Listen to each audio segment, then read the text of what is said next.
How to set healthy boundaries with bookkeeping clients. Do you ever answer emails after your current working day? Have you ever basically worked for free for a client just because you felt bad? Do you say yes to pretty much everything asked of you? If you agreed with those statements, then you might be a victim of scope creep.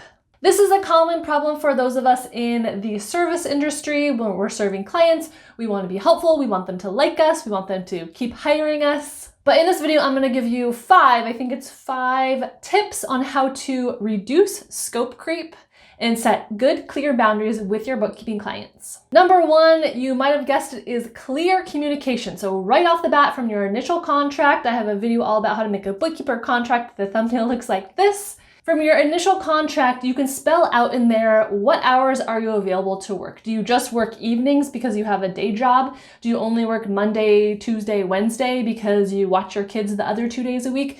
You're a bookkeeper, you get to make your own hours, and so it's up to you when your office hours are. Number two, going along with that, get an out of office reply, an automatic email that is sent to your clients when you are not in office. It can say something like, "Thank you so much for your email. I'm going to get back to you as soon as I can," which will be Monday morning at 8 a.m. Number three is hire help. So maybe you can afford at this point in your business a virtual assistant, a VA, who helps you manage your emails. Maybe they do certain tasks for you to help out with clients, like onboarding or sending invoices or a weekly phone call, something like that.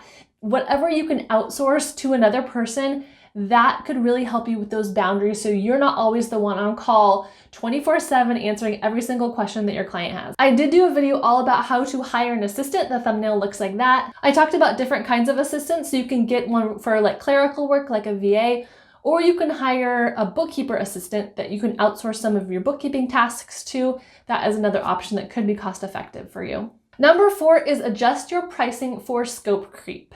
So there's a couple ways you can do this, maybe in your initial package, especially if you kind of get the vibe from the client that they're gonna be asking a lot from you and demanding a lot of your attention and time, then make sure you set your price just a bit higher to account for any of that scope creep. If you did not anticipate the extra work up front and it was kind of a surprise to you, or they asked you to do some extra tasks without really asking, they're just giving you extra tasks, then you can present them with a menu of options they can choose from.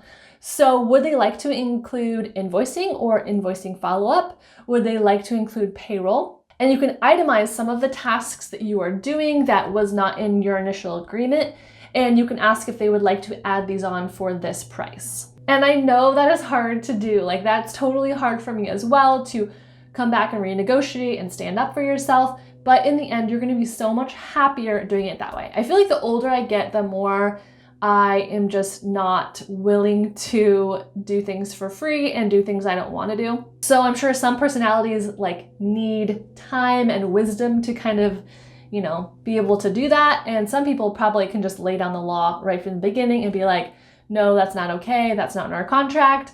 I did not know that you had a PayPal and a Venmo and another app that I need to reconcile all of these different things. So because of that, my price needs to increase. And number five, kind of going along with that, and it's easier said than done, is learn to just say no. I feel like people now have the phrase that no is a complete sentence, and it can be. But also, if you would like to phrase it in a different way, that is totally fine. I'm really sorry, I'm not able to do that at this time. I wish you the best of luck in finding someone that is able to do that. This question actually came from someone named Zachary, and he sent me an email and he was like, I know a lot of clients say my CPA doesn't have time for me. They're not answering my emails. And that in some cases is why a client really wants to have a bookkeeper, because it is someone maybe less expensive than a CPA who's able to provide kind of more of a personal touch. You can ask me questions, you can, troubleshoot some workflow issues, things like that. So I'm definitely not saying that you should disregard, this personal relationship. And I usually do get to know my clients really well on kind of a personal level. But again, just make sure you're thinking about your why. Like, why do you want to be a bookkeeper? And what is making you happy? Like, because you chose to go out and start your own business and, make your own hours, set your own pay, there's a freedom in that is really taken away if someone is controlling all of your time in a way that you do not want. I think also anytime you can do some of those like productivity hacks, like only answering your email at a certain time of day, spend like 2 hours at 2 o'clock or something. I have a video about tips to be productive as well that you can check out after you're done with this one. Thank you guys as always for coming along with me. I really appreciate it. I do have a free masterclass and a free checklist and a bunch of other free resources on my website, FinePoints.biz. I have a class that helps you start your bookkeeping business in 30 days. So check out all that stuff either in my description box or on my website, FinePoints.biz. A short and sweet video today, but I will be talking to you again next week. Thank you. Bye.